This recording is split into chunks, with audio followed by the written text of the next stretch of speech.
Hello student, welcome to my channel Sarwan lecturer. आज हम आपको पढ़ाएंगे क्लास 10 भूगोल का अध्याय 2 यानी कि चैप्टर नंबर 2, जिसका नाम है वन्य एवं वन्य जीव संसाधन। ये बहुत ज्यादा इंपॉर्टेंट चैप्टर है और आज की इस वीडियो में हम लोग पूरा अध्याय एक ही वीडियो में देखेंगे। इस वीडियो को देखने के बाद और वीडियो देखने की जरूरत नहीं है, क्योंकि इस वीडियो में हम पूरा अध्याय को पढ़ाने वाले हैं और आप भी बोर्ड एग्जाम में 95% जरूर स्कोर करोगे। तो वीडियो को लास्ट तक देखना, वीडियो को लाइक कर देना, अगर चैनल पर नए हैं तो सब्सक्राइब कर देना। अगर आप भूगोल का चैप्टर नंबर फर्स्ट नहीं देखे हो तो इस वीडियो के डिस्क्रिप्शन में लिंक मिल जाएगा, आप लोग जरूर देख लेना। ठीक है, तो सबसे पहले हम लोग थोड़ा सा वन्य एवं वन्य जीव संसाधन के बारे में समझेंगे। ठीक है, जैसे देखो पृथ्वी पर सूक्ष्म जीवाणु, ठीक है, जैसे सूक्ष्म जीवाणु होते हैं, बैक्टीरिया होते हैं, जोक हैं, बैक्टीरिया है, ठीक है, जोक बैक्टीरिया है, एंड यहां मैंने 2 बार लिख दिया, उसके लिए सॉरी, जोक हैं एंड वट वृक्ष हैं, हाथी हैं आदि। ठीक है, जंतुओं की जैव विविधता है, ये जो है ना जंतुओं की जैव विविधता है, और मानव और अन्य जीवधारी मिलकर एक जटिल पारिस्थितिकी तंत्र का निर्माण करते हैं। ठीक है, ये सारे जैसे मानव हैं, जीव हैं, जीवधारी हैं, ये सब मिलकर एक जटिल पारिस्थितिकी तंत्र का निर्माण करते हैं। ठीक है, मैं आपको बहुत अच्छे से समझाऊंगा, आपको ऐसा कोई नहीं समझाएगा। ठीक है, आप लोग नोट भी करते रहना। यहां देखो, सबसे पहले हम लोग समझेंगे भारत में जो वनस्पति जाति और प्राणी जाति हैं। ठीक है, भारत में जो वनस्पति जाति हैं और प्राणी जाति हैं, इनके बारे में समझेंगे। ठीक है, भारत जो है जैव विविधता के संदर्भ में विश्व के प्रमुख देशों में शामिल है। मतलब जैव विविधता के संदर्भ में देखा जाए तो ये विश्व के जो प्रमुख देश हैं उसमें शामिल है। ठीक है, मतलब बहुत अच्छा है। ठीक है, एंड यहाँ विश्व की सभी जैव उपजातियां की 8% संख्या यानी कि 16 लाख पाई जाती है। देखो लगभग 16 लाख पाई जाती हैं उपजातियां, और भारत में लगभग 81,000, देखो 81,000 वन्य जीव उपजातियां और 47,000 वनस्पतिक उपजातियां पाई जाती हैं। ठीक है, तो ये आपको समझ में आया कितना है, 81,000 वन्य जीवन उपजातियां और लगभग 47,000 वनस्पति उपजातियां पाई जाती हैं। और ये एक अनुमान के अनुसार भारत में 10% वन्य वनस्पति जाति और 20% स्तनधारियों की लुप्त होने का खतरा है। मतलब इतना खतरा है, 10% क्या वन्य एवं वनस्पति जाति को और 20% स्तनधारियों के लुप्त होने की खतरा है। मतलब लुप्त होने का मतलब है गायब होने की खतरा है। जैसे कुछ एग्जांपल्स मैं आपको बता देता हूं। एग्जांपल के लिए जैसे चीता है, ठीक है, एंड गुलाबी सिर वाली बतख, ये सब लुप्त होने वाली है। पहाड़ी कोयल और जंगली चित्तीदार उल्लू, ये सब लुप्त होने वाले जीव हैं। ठीक है, ये लुप्त हो सकते हैं, लुप्त हो भी गए हैं लगभग। तो ये आपका एग्जांपल्स है जो कि बहुत ज्यादा आसान है। अब इतना आसान लैंग्वेज में आपको कौन बताएगा, देख सकते हो मैंने कितना अच्छे से लैंग्वेज में लिखा है ताकि हमारे हर एक स्टूडेंट को समझ में आ जाए। ठीक है, इसको लिखने में मुझे बहुत टाइम लगा है, तो इसलिए आप लोग लास्ट तक देखना। जितना टॉपिक पढ़ाऊंगा पूरा टॉपिक आपको मैं पढ़ाने वाला हूं इस चैप्टर का। जैसे अब मैं आपको एक एक चीज बताता हूं। ठीक है, सबसे पहले पौधों एवं प्राणियों की विभिन्न जो श्रेणियां हैं। देखो प्राकृतिक संसाधन संरक्षण संघ जो IUCN है के अनुसार पौधों एवं प्राणियों को निम्न श्रेणियों में विभाजित किया जा सकता है। ठीक है, निम्न श्रेणियों में विभाजित किया जा सकता है। जैसे पहला है सामान्य जातियां। सामान्य जातियों का मतलब क्या होता है, सामान्य का मतलब होता है ये वे जातियां हैं जिनकी संख्या जीवित रहने के लिए सामान्य मानी जाती है। मतलब सामान्य है, जो जीवित रहेंगे सामान्य मानी जाती है। ये मतलब ऐसा नहीं कि लुप्त होंगे, गायब होने का खतरा है, ये सब नहीं। मतलब ये वे जातियां हैं जिनकी संख्या जीवित रहने के लिए सामान्य मानी जाती है। जैसे पशु है, पशु भाई जीवित रहेंगे, साल है, चीड़ है इत्यादि। ठीक है, ये सारे सामान्य जातियां हैं, सामान्य जातियों के अंतर्गत आते हैं। याद रखना, सारे बहुत ज्यादा इंपॉर्टेंट है। अब आता है संकटग्रस्त जातियां। संकटग्रस्त जातियों का मतलब होता है, संकटग्रस्त जातियां ये वे जातियां हैं जिनके लुप्त होने का खतरा है। लुप्त होने का मतलब गायब होने का खतरा है, संकट है इनके ऊपर। इन जातियों के ऊपर क्या है, संकट है।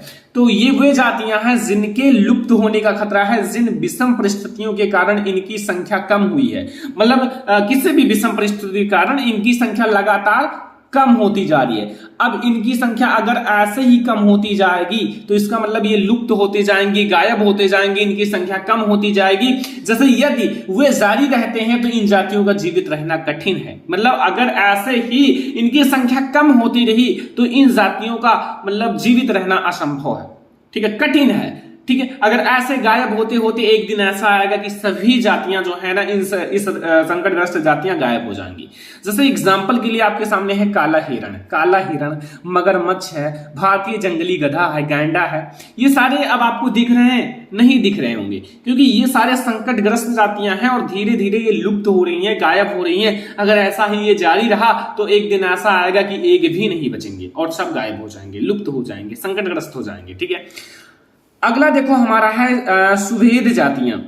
ये वे जातियां हैं जिनकी संख्या घट रही है। यदि इनकी संख्या पर विपरीत प्रभाव डालने वाली परिस्थिति नहीं बदली तो ये संकटग्रस्त जातियों की श्रेणी में शामिल हो जाएंगी। जैसे इनका मतलब है कि ये वे जातियां हैं जिनकी संख्या लगातार घट रही है। अब जिनकी संख्या लगातार घट रही है, अगर इनकी संख्या का विपरीत प्रभाव डाले, विपरीत प्रभाव का मतलब है कि अगर ये घट रही है तो इनको रोको, इनका विपरीत मतलब इनको रोको, जीवित रहने दो, ठीक है, इनकी संख्या घटने ना दो। तो यदि इनकी संख्या पर विपरीत प्रभाव डालने वाली परिस्थितियां नहीं बदली तो ये संकटग्रस्त जातियों की श्रेणी में शामिल हो जाएंगे। अगर ऐसे ही ये गायब होते रहे तो एक दिन ये भी संकटग्रस्त जातियों में शामिल हो जाएंगे। जैसे नीली भेड़ है, एशियाई हाथी है, एंड आपका गंगा नदी की डॉल्फिन है, ये सारे आपके सुवेद जातियों में आते हैं। ठीक है, समझ में आया? ये टॉपिक आपको बहुत अच्छे से समझ में आ गया होगा। तो ये भी आप लोगों को समझ में आ गया, ये भी आपको जातियां समझ में आ गया। तो अब हम लोग अगला देखेंगे दुर्लभ जातियां। दुर्लभ जातियां क्या है ये भी समझ लो। दुर्लभ जातियां, देखो दुर्लभ जातियां जैसे इन जातियों की संख्या बहुत कम या सुलेभ है, मतलब सुभेद जो अगला जाति हमने पढ़ा है, और यदि इनको प्रभावित करने वाली विषम परिस्थितियां परिवर्तित नहीं होती। अगर इनको मतलब प्रभावित करने का मतलब है कि इनकी संख्या में कमी ना होने दिया जाए, मतलब अगर ऐसे ही घटता रहा यानी कि विषम परिस्थितियां परिवर्तित नहीं होती तो यह संकटग्रस्त जातियों की श्रेणी में आ सकती हैं। ठीक है, ये भी संकटग्रस्त जातियों की श्रेणी में आ सकती हैं क्योंकि ये एक दुर्लभ जाति है। दुर्लभ का मतलब ये होता है कि ऐसी जाति जो मतलब दुर्लभ हो, जिनकी जीवित रहने की दुर्लभता हो। ठीक है, तो वो हमारा वही सब एग्जांपल्स हैं। ठीक है, अगला है लुप्त जातियां। लुप्त जातियों का मतलब है जो लुप्त हो चुके हैं। ये वे जातियां हैं जो इनके रहने के आवासों में खोज करने की अनुपस्थिति पाई गई है। ठीक है, आवासों में खोज करने पर मतलब जहां वो रहते थे उनको खोज किया गया तो वहां अनुपस्थित है। और वे जातियां जो उपजातियां स्थानीय क्षेत्र, प्रदेश, देश, महाद्वीप या पूरी पृथ्वी से लुप्त हो गई हैं। ठीक है, लुप्त होने का मतलब गायब हो चुकी हैं। अब मतलब ये सारी जातियां नहीं है। ठीक है, जैसे हमारा एशियाई चीता है ये गायब हो चुका है। गुलाबी सिर वाला बतख है ये भी गायब हो चुका है। और कहीं कहीं एक और जातियां लिखा रहता है अस्थानिक जातियां। देखो अस्थानिक जातियां उतना इंपॉर्टेंट नहीं है तो मैंने यहां नहीं लिखा है, कोई दिक्कत नहीं है। वैसे मैं आपको समझा देता हूं। जैसे प्राकृतिक या भौगोलिक सीमाओं से अलग विशेष क्षेत्रों में पाई जाने वाली जातियां जो होती हैं, अंडमानी तील या निकोबारी कबूतर या अंडमानी जंगली सुअर, ठीक है, ये सारे हमारे हैं क्या अस्थानिक जातियां। अस्थानिक मतलब जो विशेष स्थानों पर पाया जाता है, हर एक अलग अलग स्थानों पर। तो जो मैंने बताया दुर्लभ जातियां, लुप्त जातियां, संकटग्रस्त जातियां, ये सारा इंपॉर्टेंट है। सामान्य जातियां, ये सब आप याद रखना। ठीक है, ये सारा आपको तैयार कर लेना है। अब अगला हमारा ये बहुत ज्यादा इंपॉर्टेंट टॉपिक है बोर्ड एग्जाम के लिए, वन संसाधन। ठीक है, सबसे पहले आप समझो वन संसाधन क्या होता है। सबसे पहले ये समझना जरूरी है, आसान लैंग्वेज में समझो ताकि आप लोग हमेशा याद रखो, ऐसा नहीं कि आप भूल जाओ। ठीक है, अपने लैंग्वेज में समझो, अगर ना समझ में आए तो स्थल होता है या प्राकृतिक रूप से स्वतः ही उगने या बढ़ने वाले पेड़ पौधे, वृक्षों एवं झाड़ियों के सघन आवरण को वन या प्राकृतिक वनस्पति कहते हैं। ठीक है, समझ में आया? कहने का मतलब है कि जो मतलब स्थल होता है, स्थल जो हमारा पृथ्वी है, पृथ्वी का मतलब होता है स्थल पर प्राकृतिक रूप का मतलब है कि मनुष्य के द्वारा कोई बीज ना दिया जाए। ठीक है, प्राकृतिक रूप से, ठीक है, स्वतः मतलब स्वयं ही उगने बढ़ने वाले पेड़ पौधे, जो पेड़ होते हैं, पौधे होते हैं, वृक्ष होते हैं, झाड़ियां होते हैं, के सघन आवरण, मतलब ये एक जब जगह पर उगते हैं तो इसका एक आवरण, सघन आवरण को वन कहा। वन या प्राकृतिक वनस्पति कहते हैं। और वनों की आर्थिक या पर्यावरणीय उपयोगिता के कारण इन्हें संसाधन कहा जाता है तथा ये वन्य संसाधन कहलाते हैं। देखो, जो वन होते हैं, वन के द्वारा हमें लाभ मिलता है आर्थिक रूप से, पर्यावरणीय रूप से, ठीक है। तो ये संसाधन के रूप में प्रयोग किया जाता है, जैसे लकड़ी से कई बहुत सारी चीजें बनाई जाती हैं, ठीक है। तो इसीलिए हम लोग इसका नाम दिए हैं वन संसाधन। अगर आपसे कोई पूछे वनस्पति क्या है तो आप बता देना कि स्थल पर प्राकृतिक रूप से स्वतः ही बढ़ने या उगने वाले पेड़ पौधे, वृक्ष एवं झाड़ियों की सघन आवरण को वन या फिर प्राकृतिक वनस्पति कहा जाता है, ठीक है। ये आपको समझ में आ गया वन संसाधन के बारे में। अब देखो, वन संसाधन को प्रभावित करने वाले कारक कौन कौन से, जो वन संसाधन है इसको प्रभावित करने वाले कारक कौन कौन से हैं, ये समझना। वन संसाधनों को प्रभावित करने वाले मुख्य कारक निम्नलिखित हैं, मतलब इनको जो प्रभावित करने वाले कारक हैं वो निम्नलिखित हैं। एक एक को नोट कर लेना, मैं आपको बहुत अच्छे से पढ़ा रहा हूं। पहला है धरातल। धरातल है जो कि मतलब वन संसाधन को प्रभावित करता है। जलवायु भी प्रभावित करता है, जलवायु तो प्रभावित ही करेगा, ठीक है।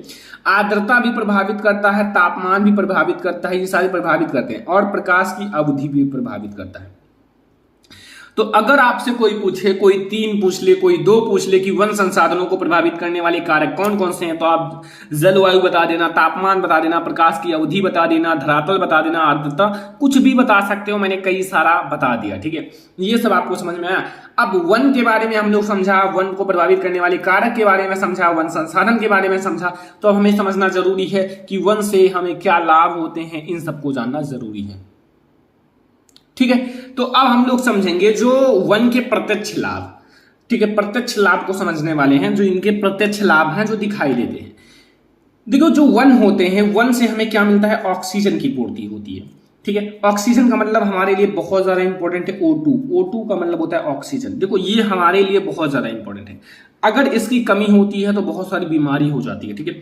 और वनों से घरेलू उपभोग की वस्तुएं, पशुओं का चारा, ईंधन, लकड़ी आदि का प्राप्ति होती है। देखो, वन से ही हमें लकड़ियों की प्राप्ति होती है, पशुओं का चारा का भी। और हमें कोई वस्तु बनाना है, ठीक है, तो भी हम लोग वन के मतलब लकड़ियों से ही बनाते हैं, ठीक है। तो ये आपका वन के प्रत्यक्ष लाभ है। अभी एक और लाभ है, जैसे वनों से विभिन्न उद्योग, जैसे कागज, रबर, प्लाईवुड, खेल का सामान आदि बनाया जाता है, ठीक है। तो खेल का सामान जैसे बल्ला है, बैट है, ये सब इसी से बनाया जाता है। कागज बनाया जाता है, रबड़ जो होता है ना वो भी वन से ही बनाया जाता है। प्लाईवुड, जो प्लाई होता है जिसके मतलब दरवाजे लगते हैं, वो भी इन्हीं के द्वारा बनाया जाता है। तो ये प्रत्यक्ष लाभ है और इससे बहुत ज्यादा लाभ होता है। वन को ज्यादा से ज्यादा लगाना चाहिए, क्योंकि इससे हमारा पर्यावरण का संतुलन भी सही रहता है, ठीक है। और अप्रत्यक्ष लाभ जो हमें नहीं दिखाई देते हैं, जैसे वन जो होता है वर्षा में सहायक होता है। मतलब वन, आपको ऐसा नहीं लगता होगा कि वन वर्षा में कैसे सहायक है, लेकिन वन जो होता है ना वो वर्षा में सहायक होता है, ये याद रखना। ये हमारा अप्रत्यक्ष लाभ है जो दिखाई नहीं देते हैं, ठीक है, ये ध्यान रखना। और अगला हमारा है वनों से भूमि कटाव पर रोक लगती है, ठीक है। जो वन होते हैं, वन से भूमि कटाव जो होता है ना उस पर रोक लगती है, ठीक है, उसको रोका जा सकता है। और वन से बाढ़ नियंत्रित में सहायक होता है, मतलब बाढ़ नियंत्रण में सहायक होता है। वन से जो बाढ़ आता है ना, बाढ़ इसका नियंत्रण करता है, बाढ़ नहीं आने देता वन, ठीक है। तो वन वर्षा में सहायक होता है, वन बाढ़ नियंत्रण में भी सहायक होता है, वन जो होता है भूमि के कटाव को भी रोकता है। तो काफी ज्यादा फायदे हैं आपके प्रत्यक्ष और अप्रत्यक्ष दोनों लाभ मैंने बता दिया, ठीक है, वन के। तो ये सारा आप याद रखना, कभी कभी बोर्ड एग्जाम में पूछ लेता है वन के प्रत्यक्ष और अप्रत्यक्ष लाभ बताइए, तो आप लोग ये बता देना, ठीक है, याद रहेगा ना, कोई दिक्कत नहीं है। तो अब हम लोग देखेंगे अगला टॉपिक जो कि है भारत में वन्य और वन्य जीवन का संरक्षण, ठीक है। भारत में जो वन्य है और वन्य जीव का संरक्षण, ये ध्यान रखना। तो देखो, जो पेड़ पौधे होते हैं एवं वन्य जीवों के प्राकृतिक आवास की सुरक्षा, देखो इससे जो होता है ना, पेड़ पौधे एवं वन्य जीवों के प्राकृतिक आवास की सुविधा होती है, ठीक है। जो वन्य जीव होते हैं उनको आवास के लिए मतलब जगह मिलता है, ठीक है। एंड दूसरा, सुरक्षित क्षेत्रों में जीवों का उचित रख रखाव। जो सुरक्षित क्षेत्र हैं वहां क्या करा जाए कि मतलब जीवों का रख रखाव करा जाए, इनको मारा ना जाए, इनकी संख्या में कमी ना हो। अगर ऐसे लगातार कमी आया तो मतलब सब कुछ खत्म हो जाएगा। तो सुरक्षित क्षेत्रों में जो जीव होते हैं, जीव का उचित रखरखाव किया जाए, ठीक है, उनको बचाया जाए। एंड पेड़ पौधे एवं वन्य जीवों के लिए जैव मंडल रिजर्व की स्थापना की जाए, मतलब स्थापना की जाए, मतलब इनको रखने के लिए एक ऐसा स्थापना किया जाए जहां इन्हें रखा जाए और इन्हें बचाया जा सके, ठीक है। एंड यहाँ अधिनियमों एवं कानून लाकर वन्य जीवों एवं पेड़ पौधों की रक्षा करना, जो कानून है, अधिनियम है, ऐसा किया जाए कि जो हमारे वन्य जीव हैं और पेड़ पौधे हैं उनकी रक्षा की जाए। पेड़ पौधों को काटने से रोका जाए, वन्य जीव को मारने से रोका जाए, ठीक है, और ताकि इनकी संख्या में कमी ना हो। और इस अगर ज्यादा से ज्यादा पेड़ पौधे रहेंगे तो हमारा पर्यावरण का संतुलन भी बना रहेगा, ऑक्सीजन की पूर्ति भी होगी, बाढ़ भी नहीं आएगा, वर्षा भी होगा लगातार, ठीक है, और बहुत सारे लाभ हैं, ठीक है। तो ये आपका है भारत में वन्य और वन्य जीव का संरक्षण। अब देखो हमारा वन्य जीवन जो होता है, वन्य जीव सुरक्षा अधिनियम जो है 1972 में जो है ना एक अधिनियम पारित किया गया था, वो था वन्य जीव सुरक्षा, मतलब जो वन्य के जीव हैं उनका सुरक्षा किया जाए, ठीक है। तो वो अधिनियम हम थोड़ा सा आपको बताएंगे ताकि आपको बहुत अच्छे से समझ में आ जाए, कोई दिक्कत ना हो, सारी चीजें आपको समझ में आ जाए, ठीक है। देखो जैसे यह अधिनियम जंगली जानवर जो होते हैं, जैसे जंगली जानवर आपने देखा होगा, जंगली जानवर जो होते हैं उन्हें मार दिया जाता है और फिर क्या किया जाता है, उन्हें बेच दिया जाता है, ठीक है। इस ऐसे में जंगली जानवरों की लगातार कमी हो रही है। तो और पक्षियों को भी देखते हो लगातार इनकी भी समाप्ति हो रही है, और पौधों की भी समाप्ति हो रही है, लगातार काटा जा रहा है। तो काटने से रोका जाए, जानवरों को मारने से बचाया जाए, को संरक्षण प्रदान करना, ठीक है। तो यह अधिनियम जंगली जानवरों, पक्षियों और पौधों को संरक्षण प्रदान करता है, मतलब ये संरक्षण प्रदान करता है ताकि इनको ज्यादा से ज्यादा बचाया जाए, संरक्षित किया जाए, सुरक्षित किया जाए, ठीक है। एंड अगला हमारा है, इस अधिनियम के तहत दुर्लभ जातियां हैं, जिनकी मतलब ऐसे संख्या घटती रही तो एक दिन ऐसा आएगा कि एक भी जाति नहीं बचेंगी, और संकटग्रस्त जातियां, ठीक है, प्रजातियों का शिकार करना प्रतिबंध है। मतलब कहने का मतलब है कि मतलब जो हमारी दुर्लभ जातियां हैं और संकटग्रस्त जातियां हैं, इन प्रजातियों पर शिकार का मतलब उन्हें मारना प्रतिबंध है। अगर इस पर आप मारोगे तो उस पर आपको जुर्माना देना पड़ेगा और जेल भी काटना पड़ेगा। अब कितना जुर्माना है वो अकॉर्डिंग टू मतलब कानून के, ठीक है, 3,000 भी हो सकता है, 10,000 भी हो सकता है, 20,000 भी हो सकता है, ठीक है। तो यहां कहने का मतलब है और जेल भी होगा, ठीक है। जैसे आपने सुना होगा मतलब ऐसे कोई अभिनेता थे, उनको भी जेल हो गया था, ठीक है। तो अगला देखो, अगला पॉइंट है वन्य जीवों की सुरक्षा के लिए सीमित जो समिति का गठन करना, मतलब समिति का गठन किया जाए, वन्य जीव की सुरक्षा के लिए समिति का गठन किया जाए ताकि इनको बचाया जा सके, ठीक है, वन्य जीव को, क्योंकि ये हमारे लिए बहुत लाभदायक है, ठीक है।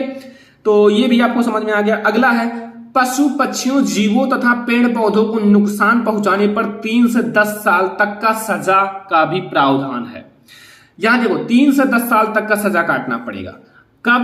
जब जैसे पशु हैं, पक्षी हैं, जीव हैं, पेड़ हैं, पौधे हैं को नुकसान पहुंचाने पर, अगर इनको नुकसान पहुंचाया जाता है तो फिर 3 से 10 साल तक सजा का प्रावधान भी है, ठीक है, उनको सजा भी मिल जाएगा। तो ये सब कानून सही है, क्योंकि ठीक है 3 से 10 साल तक का सजा का भी प्रावधान है, ये आपको समझ में आ गया। 3 से 10 साल तक का उन्हें सजा मिल जाएगा, क्योंकि अगर इन सबको नुकसान पहुंचाएंगे तो इनकी संख्या में कमी होगी, और ऐसे अगर करते रहेंगे तो फिर क्या होगा, एक दिन ऐसा आएगा कि सब खत्म हो जाएगा। तो ये भी आपको समझना है। अगला, एक सींग वाला गेंडा, काला हिरण, मगरमच्छ, घड़ियाल, तेंदुआ, भारतीय हाथी को सुरक्षा की जाए। मतलब ये सारी जो है ना संकटग्रस्त जाति हैं, मतलब इनकी मतलब संख्या लगातार कम होती जा रही है, लुप्त होते जा रहे हैं, गायब होते जा रहे हैं। तो इसीलिए कहा गया है कि एक सींग वाला गेंडा जो है, एक सींग वाला गेंडा, काला हिरण जो है, एंड मगरमच्छ जो है, एंड घड़ियाल, तेंदुआ, भारतीय हाथी को सुरक्षा दी जाए, मतलब इनको सुरक्षा दी जाए। जैसे चिड़ियाघर है, चिड़ियाघर इसीलिए बनवाया गया है कि यहां जानवर सुरक्षित रह सके। वहां ऐसा नहीं कि मतलब सभी लोग उसको उसको मारा नहीं जा सकता, वहां केवल आप उन्हें देख सकते हो, उनके साथ खेल सकते हो, बस इतना कर सकते हो, ठीक है। अगला है हमारा, यहां देखो अगला है संरक्षण में कीटों को भी महत्व दिया गया, जैसे आपका ड्रैगन फ्लाई, तितली है, ठीक है। तो संरक्षण जो है मतलब इनका संरक्षण करने के लिए एक जैसे आपका कीट है, आपका ड्रैगन फ्लाई मक्खी या सॉरी तितली को भी संरक्षण दिया गया, सुरक्षा प्रदान किया गया। ठीक है, इतना आपको समझ में आया। मतलब वन्य और वन्य जीव अधिनियम 1972 के अकॉर्डिंग अभी और है, थोड़ा सा समझो। यहाँ जैसे देखो, वन्य जीव सुरक्षा अधिनियम 1972 को संसद में पारित होने के बाद, मतलब संसद में जब पारित किया गया होने के बाद देश भर में अभयारण्य और राष्ट्रीय उद्यानों के माध्यम से कई भागों में संकटग्रस्त जीव के संरक्षण के लिए कई परियोजना की शुरुआत हुई।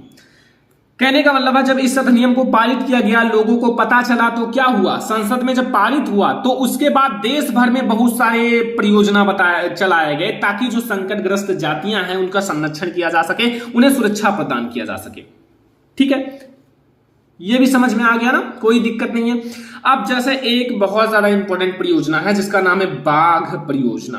बाघ परियोजना, प्रोजेक्ट टाइगर, टाइगर प्रोजेक्ट का नाम सुना होगा या प्रोजेक्ट टाइगर का नाम सुना होगा, बहुत ज्यादा इंपॉर्टेंट है, बुक में आपके है।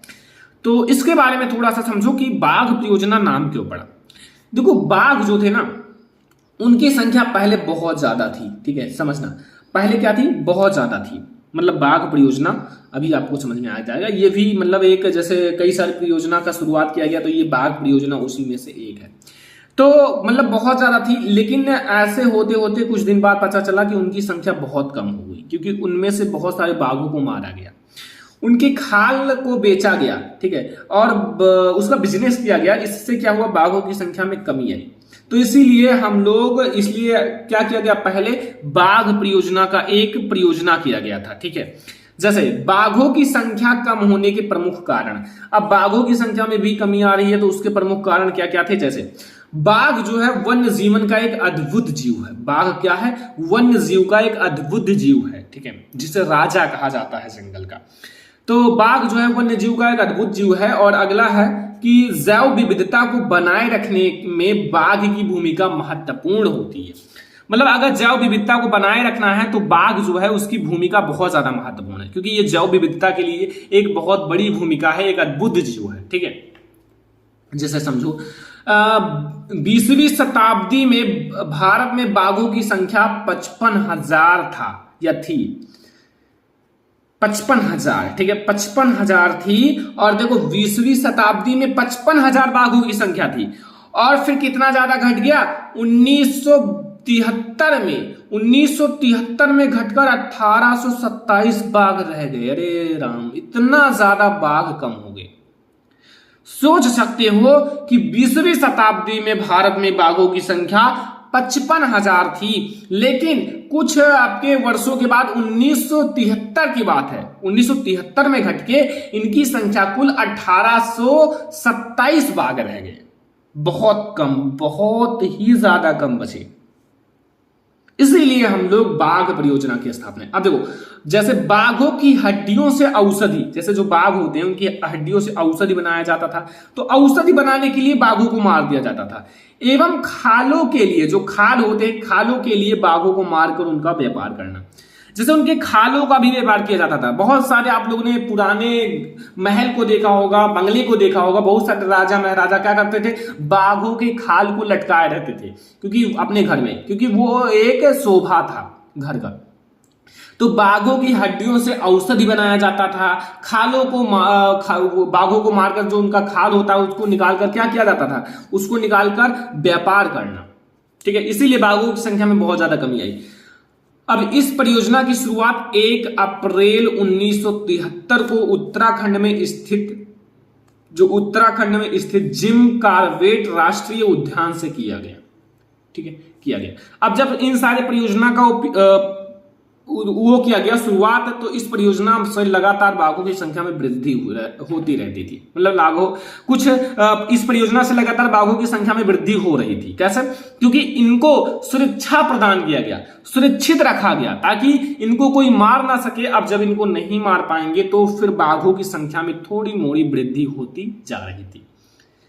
ठीक है, तो ये है बाघ परियोजना, और बाघ परियोजना के बारे में आप ऐसे लिख सकते हो, आपको फुल मार्क्स मिलेगा, कोई दिक्कत नहीं। ठीक है, और कुछ आप बनाकर अपने तरफ से सामाजिक विज्ञान में लिख सकते हो, क्योंकि सामाजिक विज्ञान में ज्यादातर स्टूडेंट बनाकर ही लिखते हैं और बोर्ड एग्जाम में बहुत अच्छे मार्क्स आते हैं। क्योंकि कोई जरूरी नहीं जो आपको याद है वही सामाजिक विज्ञान में लिखो। बाघ परियोजना में और भी आप बहुत सारी चीजें लिख सकते हो अपने तरफ से, अपने कॉमन सेंस से, अपने माइंड से, ठीक है। तो ये हमारा बाघ परियोजना है जो कि बहुत सारे स्टूडेंट को समझ में आ गया। अब हम लोग देखेंगे वनों का वर्गीकरण, वन जो होते हैं उनका वर्गीकरण समझेंगे। तो वनों का वर्गीकरण भी समझ लो, बहुत आसान है। देखो सबसे पहले आप समझो वन जो होते हैं, वन कितने वर्गों में बांटा गया है? 3 वर्गों में।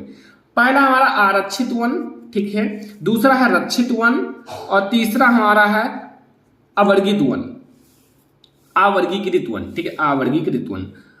अब देखो वन जो होते हैं, वन जैसे हम लोग एक एक को समझेंगे। भारत में वन एवं वन्य जीव संसाधन निम्न वर्गों में बांटा गया है, मतलब निम्न वर्गों में बांटा गया है। जैसे पहला है आरक्षित वन। आरक्षित वन का मतलब है कि यहां समझना, देश में आधे से अधिक, मतलब जो हमारा देश है इसमें आधे से अधिक वन जो है वन क्षेत्र आरक्षित वन घोषित किए गए हैं। मतलब देश में आधे से अधिक जो वन है वो कौन सा वन है? आरक्षित वन है, आरक्षित वन घोषित किए गए हैं। जहां तक वन और वन्य प्राणियों के संरक्षण की बात है, ठीक है, आरक्षित वनों को सर्वाधिक मूल्यवान माना जाता है। जो आरक्षित वन है इनको सर्वाधिक मूल्यवान माना जाता है। यहाँ बहुत सारी महंगी महंगी लकड़ियां लगी हुई हैं, जहां जाना मना है, ठीक है, और बहुत आपके मूल्यवान है, मतलब इनकी मूल्य बहुत ही ज्यादा है, ये समझने रहना, ठीक है। ये समझ में आया आपको? आरक्षित वन। रक्षित वन का मतलब है वन विभाग के अनुसार देश के कुल वन क्षेत्र 1/3 भाग रक्षित है। इस वनों और अधिक नष्ट होने से बचाने के लिए इनका सुरक्षा की जाती है। मतलब इनको बचाने के लिए, ताकि यहां से कुछ गायब ना हो, और इसीलिए इनको क्या किया गया है? सुरक्षा प्रदान किया गया है। इसलिए हम इसका नाम क्या रखे हैं? रक्षित वन। रक्षित वन में बस इतना ही समझना है, बहुत आसान है, छोटा सा है। अब देखो अगला, जैसे हमारा अवर्गीकृत वन। वन ने सभी प्रकार के वन और बंजर भूमि जो सरकार और व्यक्तियों और समुदाय के स्वामित्व में होते हैं वर्गित वन कहा जाता है। जैसे इसमें क्या है? इसमें आपका मतलब ये ऐसा वन है जहां आप लकड़ी का, जो लकड़ी है ना, लकड़ी आप ले सकते हो, काट सकते हो, ठीक है। एंड आपका जैसे यहाँ भेड़ बकरियां पशु भी चरा सकते हो, मतलब ये अवर्गीकृत है, ठीक है। और यहाँ आपका जैसे जम्मू कश्मीर है, आंध्र प्रदेश है, उत्तराखंड है, केरल है, तमिलनाडु है, पश्चिम बंगाल, यहाँ आरक्षित वनों का अनुपात अधिक है, मतलब आरक्षित वन जो है वो अधिक है, ठीक है। और यहाँ आपके जबकि बिहार है, पंजाब है, उड़ीसा है, हिमाचल प्रदेश, राजस्थान में रक्षित वनों की अनुपात अधिक है, मतलब ये रक्षित वन का अनुपात अधिक है। और गुजरात एवं पूर्वोत्तर के राज्यों में वन अवर्गीकृत है तथा स्थानीय समुदाय के लोगों में प्रबंध है, ठीक है। वैसे मैंने आपको बता दिया, कोई दिक्कत नहीं है। देखो आप 2-2 राज्य लिख लो। जैसे आपका आरक्षित वन में लिख लो, पहला आरक्षित वन में, जैसे समझना आरक्षित वन में जैसे हमारा है आपका है आरक्षित वन में, जैसे जम्मू कश्मीर है, आंध्र प्रदेश है, उत्तराखंड है, केरल है, तमिलनाडु में और महाराष्ट्र में आरक्षित वन ज्यादा है, मतलब आरक्षित वनों का अनुपात अधिक है। अब रक्षित वन में आप 2 राज्य लिख लो, कोई भी मैं आपको बता देता हूं, जैसे बिहार है, पंजाब है, हरियाणा है, उड़ीसा, हिमाचल प्रदेश में आपका क्या है? रक्षित वनों की संख्या अधिक है, ठीक है। एंड आपका अवर्गीकृत में आपका जैसे गुजरात है, ठीक है, गुजरात है, और गुजरात का मतलब गुजरात एवं पूर्वोत्तर के राज्यों में, ठीक है, बस इतना। तो ये आपको समझ में आ गया होगा, काफी ज्यादा आसान है। अब हम लोग देखेंगे समुदाय और वन संरक्षण। जो समुदाय होते हैं और वन संरक्षण के बारे में समझेंगे, ठीक है। तो इसके बारे में भी समझ लो कि वन और वन्य जीव संसाधन हमारे जीवन के लिए बहुत ही मूल्यवान है। चाहे वन हो या वन्य जीव संसाधन हो, वो हमारे जीवन के लिए बहुत ही ज्यादा मूल्यवान है। और इसी महत्व को देखते हुए भारतीयों ने आजादी से पूर्व से ही वनों और वन्य जीव संसाधनों के संरक्षण हेतु कई अधिनियम चलाए, ताकि मतलब वन और वन्य जीव को बचाया जा सके, वन्य जीव संसाधन को बचाया जा सके। इसलिए बहुत सारे अधिनियम चलाए गए स्वतंत्रता के बाद, ठीक है, और बहुत सारे प्रतिबंध भी लगाए गए। समझ में आ रहा है ना सारे टॉपिक? और इससे ज्यादा आपके इस चैप्टर में कुछ नहीं है। राजस्थान के आपका सरिस्का बाग अभ्यारण्य में वहां के गांव के लोगों ने खनन कार्य बंद करवाने के लिए संघर्ष किया है, मतलब वहां खनन कार्य को बंद किया जाए, ताकि मतलब जो वन है वन को सुरक्षा प्रदान किया जाए, ठीक है। अगला, राजस्थान के अलवर जिले में 5 गांव के लोगों ने कितना 20,000 हेक्टेयर वन भूमि को भैरोदेव डागो एंड सेंचुरी घोषित कर दी है। मतलब जो राजस्थान के अलवर जिले हैं, अलवर जिले में 5 गांव के लोगों ने 20,000 मतलब 5 गांव के लोगों ने 20,000 हेक्टेयर वन भूमि को भैरोदेव डागो सेंचुरी घोषित कर दी है। ठीक है। एंड अगला है कि उत्तराखंड का प्रसिद्ध चिपको आंदोलन, ये भैया चिपको आंदोलन बहुत ज्यादा इंपॉर्टेंट है और इसको अभी मैं जस्ट पढ़ा दूंगा डिटेल में। ठीक है, अभी मैं पढ़ा दूंगा आगे। चिपको आंदोलन का मतलब छोटा सा समझ लो कि पेड़ वनों से चिपक जाते थे ताकि उनको काटने से रोका जा सके, ने वनों की कटाई रोकने में सहायक सिद्ध हुआ। मतलब चिपको आंदोलन है उत्तराखंड में चलाया गया, वो वनों की कटाई में सुरक्षा प्रदान किया, वनों को काटने से रोका गया इस आंदोलन के द्वारा। और राजस्थान के बिश्नोई समुदाय के लोगों द्वारा काले हिरण, नीलगाय, चिंकारा, मोर आदि का संरक्षण किया जा रहा है। मतलब इन सबका संरक्षण किया जा रहा है, इनको सबको सुरक्षा प्रदान किया जा रहा है। ठीक है, ताकि इनको बचाया जा सके।